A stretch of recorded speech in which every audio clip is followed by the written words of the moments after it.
Welcome to Natural Grocers Nutrition Education presentation. We are pleased to introduce Bethel Wagner. Bethel is a health coach. She holds a certification in gut health and training protocols for hypothyroidism, autoimmune conditions, and blood sugar balance. Bethel Wagner helps women with hypothyroidism increase their energy, boost their mood, and release weight so they can sail through the days with energy to spare. She created the Thriving Thyroid Program to help other women regain their energy and zest for life. Welcome, Bethel. Thank you so much for having me. I'm happy to be here. Well, thank you so much for joining me. I am so excited to be able to share with you. Today, I'm going to just talk a little bit about simple ways to boost your metabolism, energy, and mood. So let's dive in. There's kind of a silent epidemic today, an epidemic of women and men who are stressed, overwhelmed, and exhausted.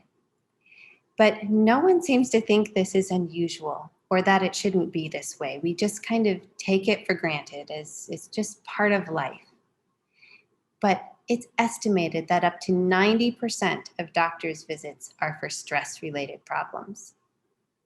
Well over 50% of women report feeling stressed at work. And on top of that, most women, myself included, find it really difficult sometimes to say no or to delegate tasks to other people. And this leads to even more feelings of overwhelm. Add to that the fact that over a third of women are sleep deprived. That means that on a regular basis, over a third of women are getting less than 7.5 to 8 hours of sleep. And it's seriously impacting their health. Many women also suffer from anemia or other nutrient deficiencies, largely due to eating the standard American diet, or perhaps because they just have poor gut health and they're not able to absorb nutrients. And all of those nutrient deficiencies are really dragging their health down. There are also over 20 million people in the US with thyroid disease. It could be Hashimoto's or hypothyroidism. And two of the biggest symptoms of those diseases are fatigue and weight gain. So people are really, really struggling with their weight, their metabolism, their energy levels, their mood. And I'm here to tell you today that it doesn't have to be this way. That's what the problem is. So now let's take a look at what the solution is and how we can solve the problem.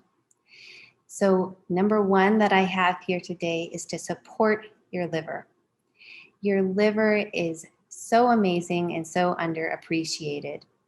It is filtering your entire blood supply once every minute. It's such a workhorse.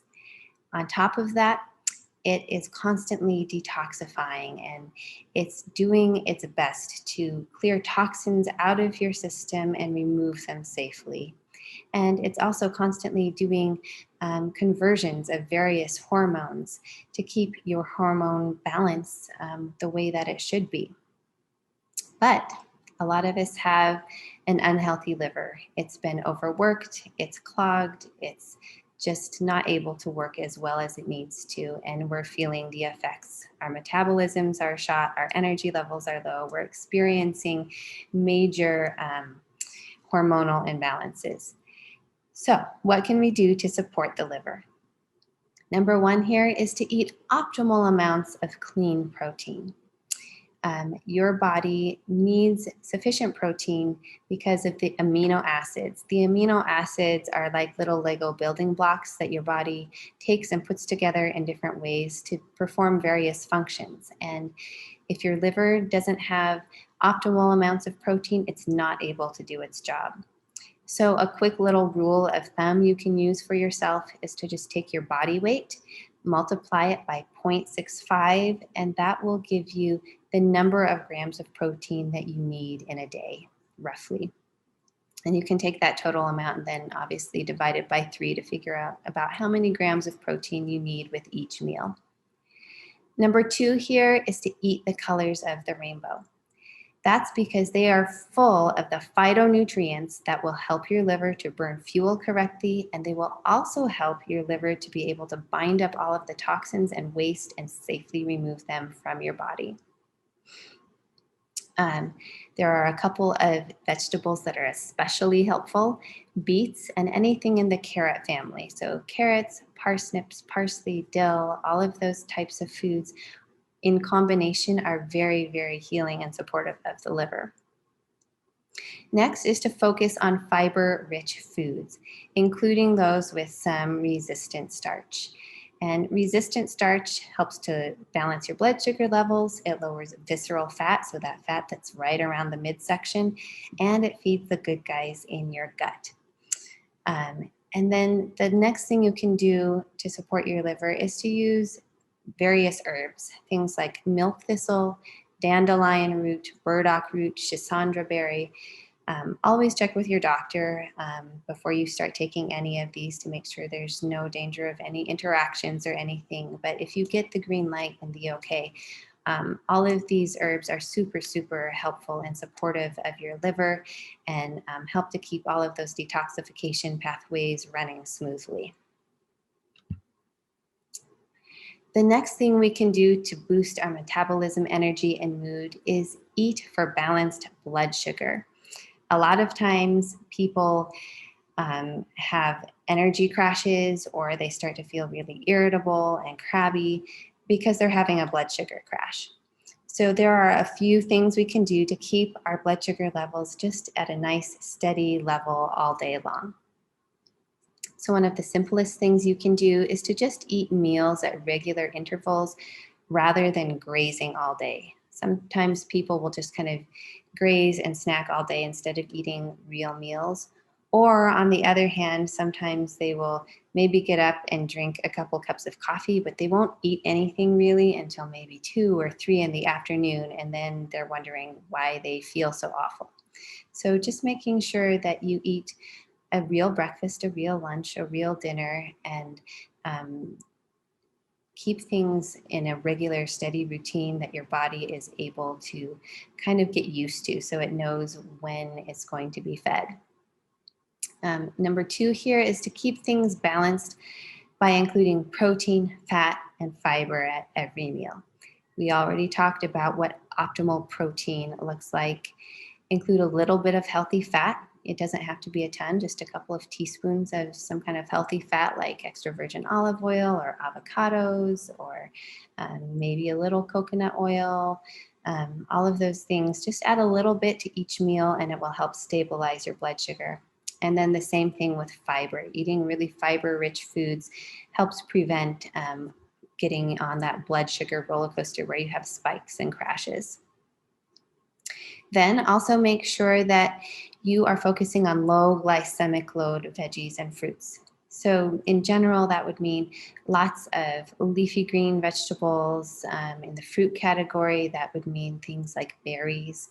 Berries are one of the lowest glycemic fruits, and also some of the citrus fruits like grapefruit can be really good as well.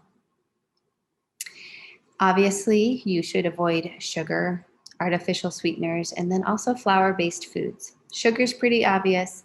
Not everyone realizes that artificial sweeteners actually can cause just as much trouble with your blood sugar and your metabolism as regular sugar does.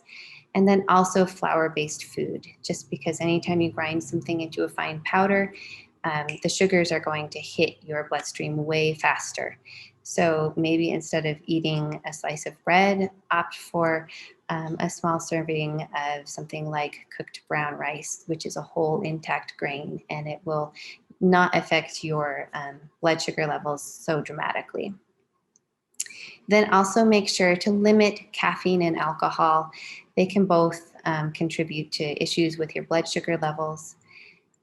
The next one, not everyone makes a clear connection that they need to make sleep a top priority. But when we are sleep deprived, it really messes with our blood sugar levels.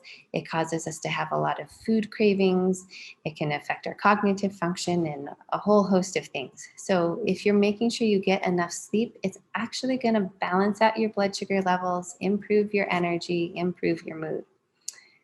And then the last piece here related to blood sugar is to remove as many stressors as possible and cultivate a healthy response to those stressors that you can't change.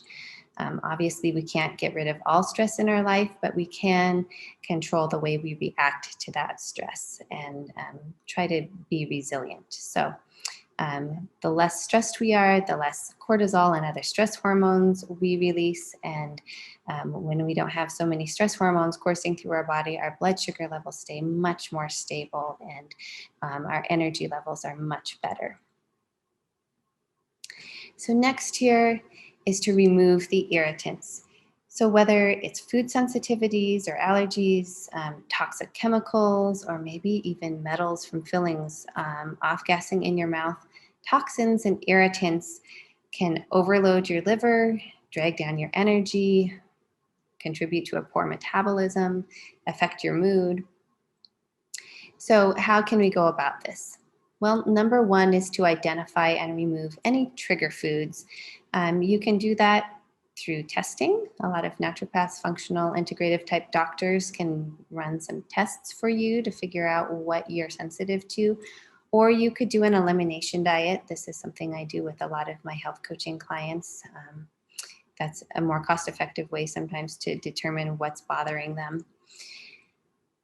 Next, examine your personal care and cleaning products. So you could go to ewg.org, and they have a lot of resources that will help you identify products that are clean and others that are maybe more toxic that you want to avoid. You could also shop at some place like Natural Grocers, where they carry a lot more natural, clean options in the way of household cleaners and body care products. And then one of the other places to look is your local farmer's market. A lot of times you can find soaps and lotions and that kind of thing at a farmer's market that are handmade and have really clean ingredient lists. So something else to consider in the way of irritants and toxins is to consider what's in your mouth, like I said earlier. If you have fillings or crowns or any of that type of thing, it might be worth checking out, talking to your dentist. If you have older fillings that contain mercury, they may be off-gassing in your mouth and causing problems. And so it might be worth checking into and finding someone who's really good and well qualified to remove and replace those safely. Other things to think about would be to check your drinking water to make sure that it's pure and free from toxins. Check for any signs of water damage or mold in your home, because that can really cause a lot of problems for some people. And then think of what you can do to kind of lower or mitigate your exposure to EMFs. So things like Wi-Fi and cell phones and those kinds of things. And if you've gone through all of those steps and you feel like something's still not right, then it might be time to enlist the help of your doctor to check for any maybe low-level underlying infections. There could be bacteria, virus, yeast, parasites. There's all sorts of different things that kind of can hang out in our body at a low level and be dragging down our energy and putting stress on our liver and all of that type of thing. So that can be another piece to examine if you do all of those initial steps and still aren't feeling well. So the next thing we can do to boost our metabolism and energy and mood is to soothe and strengthen the gut. So the number one thing here would be to remove any trigger foods that you identify and remove them long enough to allow for healing to occur. So that means you probably need to stay off of them for at least 3 to 6 months. Give your gut enough time to just calm down, completely heal. And then at that point, you can maybe reintroduce things one at a time and see if you're still reactive to them. But the big thing is to make sure you allow plenty of time for healing. Next would be to remove any gut damaging foods or medications. So foods that can be really, really hard on your gut lining and on the good guys in your gut would be processed packaged foods that have a lot of preservatives or colorings or artificial flavorings, any foods that have like pesticide residues from glyphosate or Roundup or any of that type of thing. Those can all really damage the gut. And then when it comes to medications, things like NSAIDs those over-the-counter type pain medications, birth control pills, antibiotics, and there are others as well, but those are kind of the big three that really, really damage the gut and cause a lot of problems. So as much as possible, avoid those or find alternative things you can use. So once we've removed the things that are damaging our gut, it's time to add in things that will help to restore and rebuild it. So that means it's time to feed the good guys in your gut with whole foods that are high in soluble fiber, resistant starch, and then also maybe add some prebiotic foods that will provide the food that all of those microbes in your gut need. So basically, that's just a fancy way of saying eat tons of vegetables and make sure that you're eating maybe some whole intact grains. And then as far as prebiotic foods, things like apples, asparagus, Jerusalem artichoke, onions, garlic, those are all really wonderful things to make sure you include in your diet.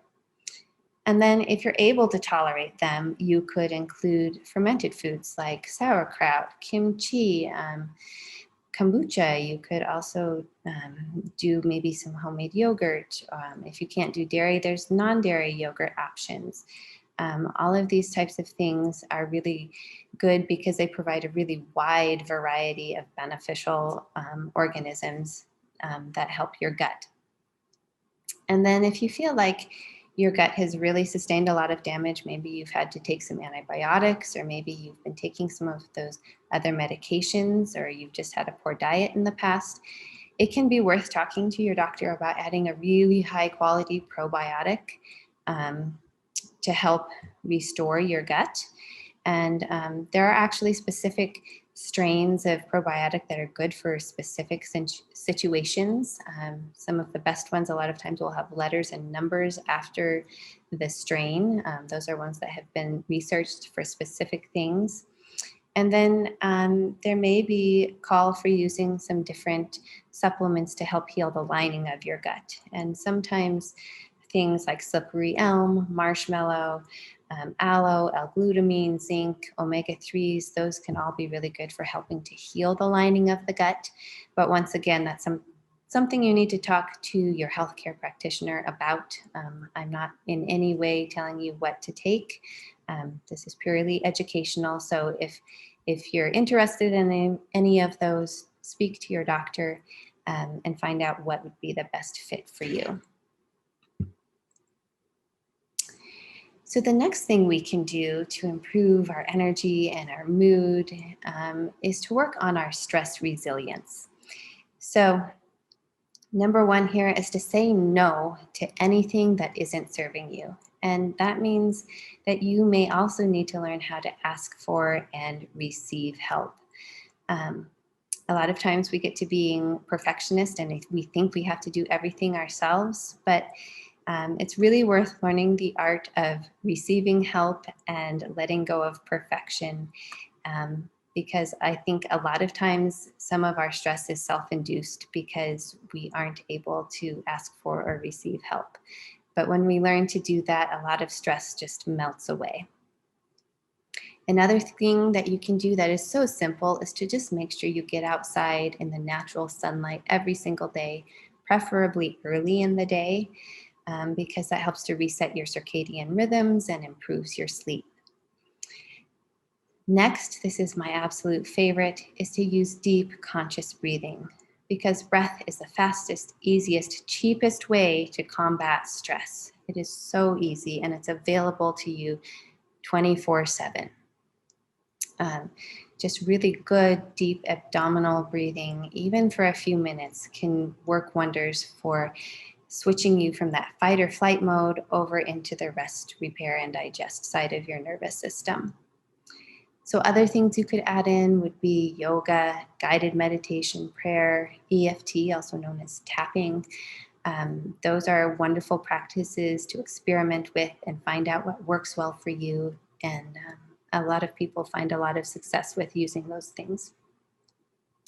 Another fun one that I like to include for myself and my clients is to practice power poses, which just means big open postures, just like the lady in the picture here.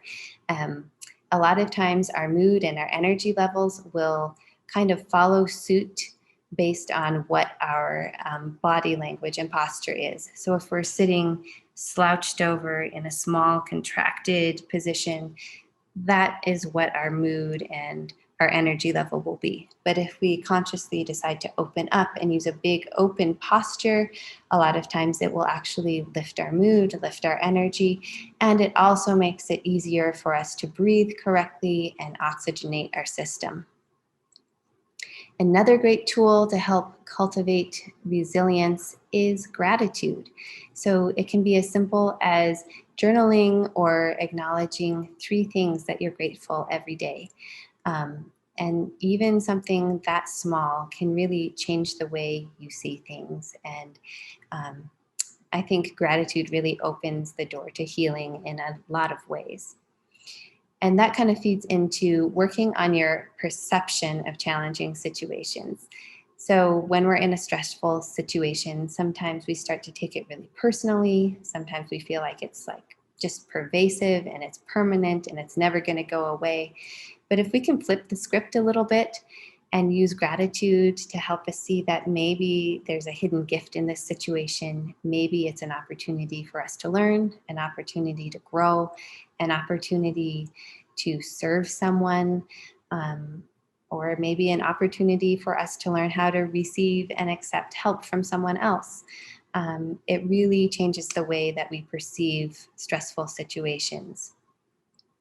And then the last thing here is to be really intentional about acknowledging and releasing negative emotions.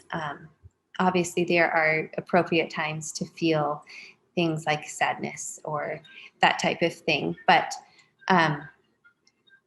we need to make sure that we aren't stuffing those emotions. When we're feeling stressed and overwhelmed, we can't just ignore it and brush it to the side and try to power through. We need to just take a few minutes to stop, notice what we're feeling, acknowledge it so that we can move through the emotion instead of getting stuck in the emotion. Because if we get stuck in it, it actually gets stored in our body and eventually surfaces as various types of symptoms. So it's really important to use these tools to help you move through and release those types of emotions, and then you will be much more resilient. Number 6 is to sleep your way to health. A lot of people don't realize that sleep has much more to do with your metabolism and your figure and your energy levels and cognitive function than just about anything else, which is why it's so important to make sleep a top priority. When we are asleep, our body is healing, detoxifying, and it's even helping us to process emotions. So what can we do to improve our sleep? Number 1 is make sure that you space your last meal at least 2 hours away from bedtime. That will give your body some time to digest and get things taken care of before you try to go to sleep. Number 2 would be to skip the alcohol, caffeine, and sugar in the evening. Not only are they liver loaders, they also really affect the quality of your sleep cycles. Next would be to switch to dim lighting and avoid screen time 1 or 2 hours before bedtime. If we have bright overhead lights on and we're staring at a computer screen or a phone or the TV, our brain doesn't get the signal that it's time to wind down. Something else you can do is to create a regular sleep and mental hygiene routine for yourself that helps you to just wind down physically, but also mentally and emotionally. So it could include simple things like just taking a warm shower or soaking in an Epsom salt bath. It could include doing those like 3 things you're grateful for, doing some journaling, just working through your day, acknowledging things that went well or maybe things that you were concerned about. Maybe doing some nice deep breathing exercises. Those are all wonderful things you can do as part of a regular sleep routine. And a couple of other things that are helpful. Sometimes magnesium is great for helping with relaxation. A lot of people like to use lavender essential oil. And even just some white noise or gentle music can help people to fall asleep. And then go for total darkness. So even small amounts of light, say from a bedside clock or a little light on a computer or something, can actually mess with your hormone production in a big way. So make sure you have really good curtains, make sure any bright lights in your room are covered or removed, and then keep your phones and electronics away from your bed as much as possible.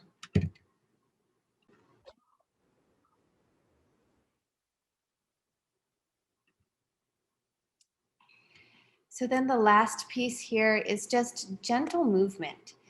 So getting gentle movement or moderate movement actually increases your energy levels, it boosts your mood, it increases your immunity and improves your digestion and so much.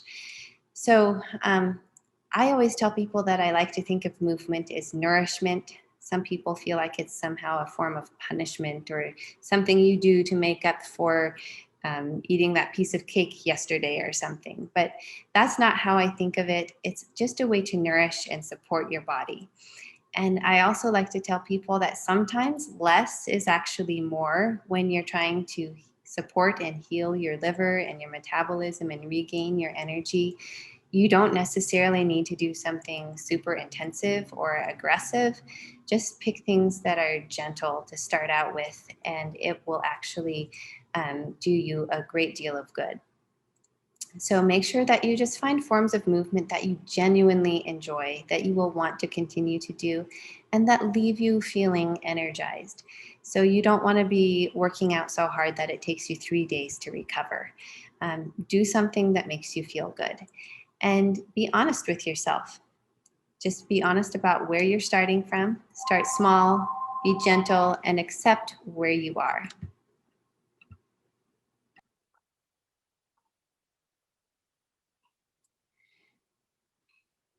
So just make sure that you pick something that you really enjoy and accept where you're starting from. Celebrate every little bit of progress that you make, and you will reap the benefits. So I just want to share a few final thoughts with you before I go. Number one is to never settle for merely surviving when it comes to your health. You don't have to settle for being tired. You don't have to settle for carrying extra weight around the middle or anywhere else. You don't have to settle for not feeling well. You can thrive. Feeling exhausted and overwhelmed isn't normal. We are designed to feel happy and energetic on a regular basis. And if you don't have good energy, don't accept that that's normal. There are things that you can do. You can heal your metabolism. You can increase your energy and boost your mood. You can be healthy, lively, happy, and whole. And just remember that if you need help, you can seek out like-minded practitioners who will provide you with the guidance and support you need to A, figure out what the missing pieces are, and B, give you the support and the accountability you need to implement things and get you on track. Always remember that you hold the power to heal inside of you and that your body will heal itself given half a chance. It's really a matter of giving your body, mind, and spirit the support they need and then removing the toxins and junk that are getting in the way. So yes, that includes physical toxins and junk, but it also includes the mental, emotional, and spiritual things that may be affecting you. And then the last thing I want to remind you of is to start taking the time to stop, notice, and listen to what your body is telling you today. It only takes a couple of minutes, maybe once or twice a day, to stop and check in with yourself and really pay attention to what you're feeling and where you're feeling it, and to start asking yourself, like, what is my body telling me? What does it need? How can I support it today? And eventually you will start to put the pieces together. And this is really kind of like the first step and the foundation in this whole process of regaining our energy and healing our metabolism and improving our moods. So don't be afraid to take that time for yourself to really tune in and listen. that's all that I have for you today. Thank you so much for joining me. If you would like to, you can go to my website at vivacehealthcoaching.com. That's VIVACE healthcoaching.com. I have some great free resources, and I'm always happy to chat with anyone who would like to and be of service in any way I can. Thank you so much for joining me. Thank you, Bethel, for that great presentation. And thank you, everyone, for watching. Please be sure to subscribe to Natural Grocer's channel and watch for more presentations in the future. Thanks again, Bethel. Thanks for having me. It was truly a pleasure.